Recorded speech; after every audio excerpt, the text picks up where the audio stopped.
Welcome to Snake Island.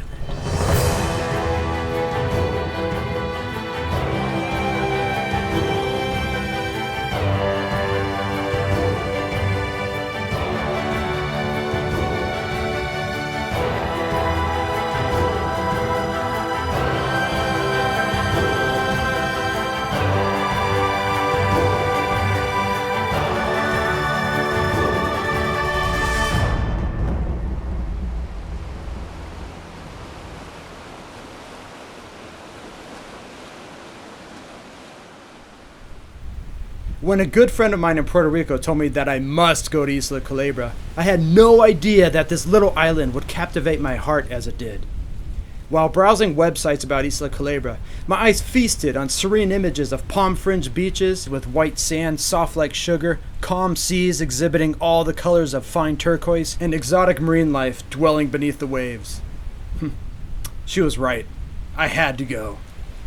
Isla Culebra translates to Snake Island in English, but the name actually was given in honor to the Bishop of Toledo, Spain, Ildefonso de la Culebra, in the late 19th century. Isla Culebra is located about 17 miles east of the Puerto Rico mainland. It's a small amoeba-shaped island measuring only 7 miles across and is surrounded by 23 small cays and rocks. The highest peak is only 650 feet, or 198 meters. Most of the coastline is rocky with some cliffs, and there are about 7 sandy beaches. Isla Culebra is considered an arid subtropical island.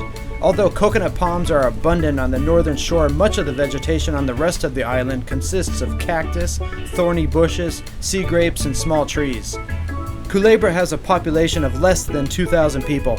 The most densely populated area is in the middle of the island. Besides residential homes, there are a few small markets, several restaurants and boutique inns, and a few gift shops and bars. Businesses are on island time.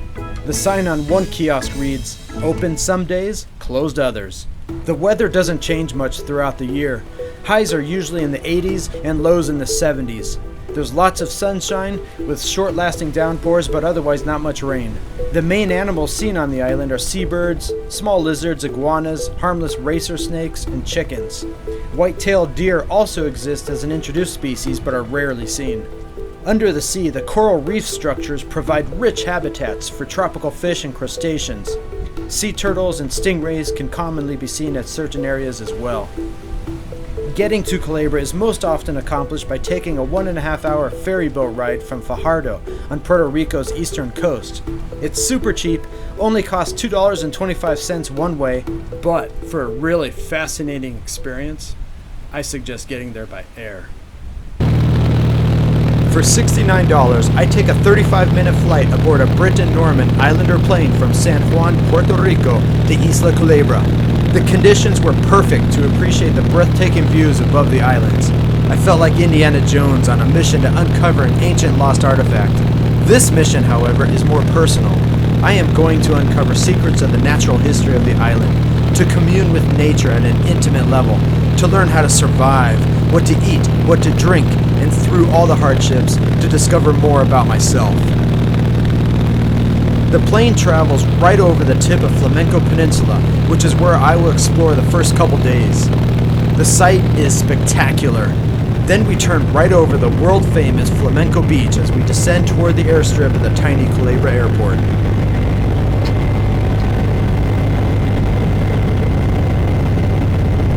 During the approach, the ride gets a bit bumpy and I get more and more excited as the reality of this long-awaited adventure becomes more real.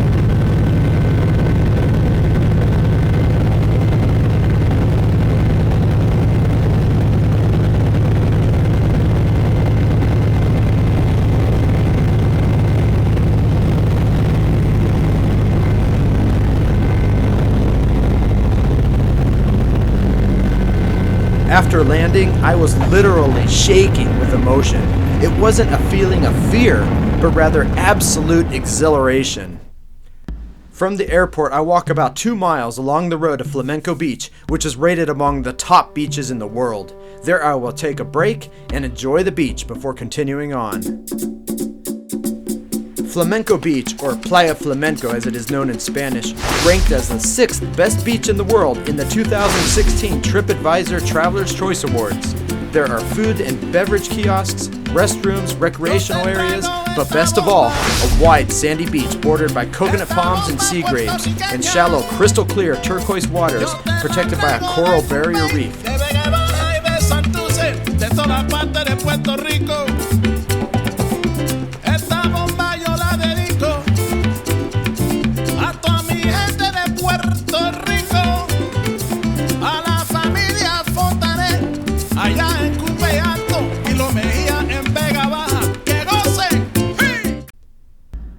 It was time to begin exploring the coast and find a suitable place to spend the night. With 3 liters of water and food in my stomach, off I went into what was new territory to me.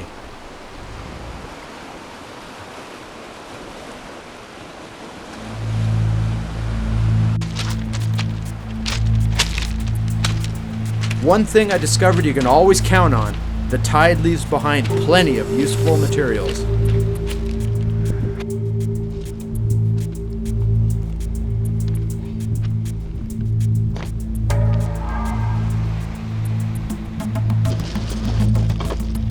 This may not look like the ideal location to set up camp, but I have several good reasons to do so.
I only need a very temporary shelter to protect me from possible rain during the night. If it does rain, then I can collect water in the lower part of the plastic tarp as well.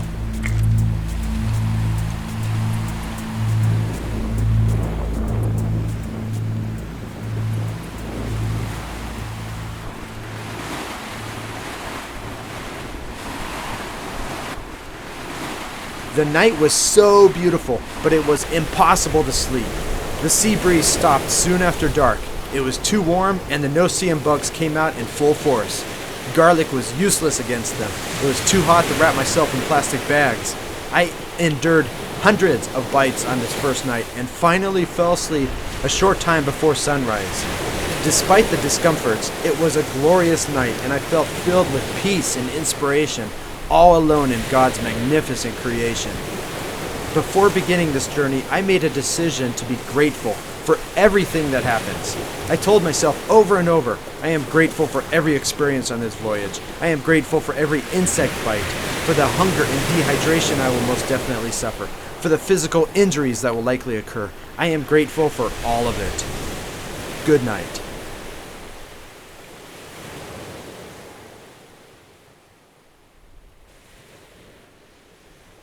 Previews to Day 2 of Snake Island's survival adventure. When an assumed source of water fails to produce, I have to take more extreme measures to get the precious fluids my body desperately needs.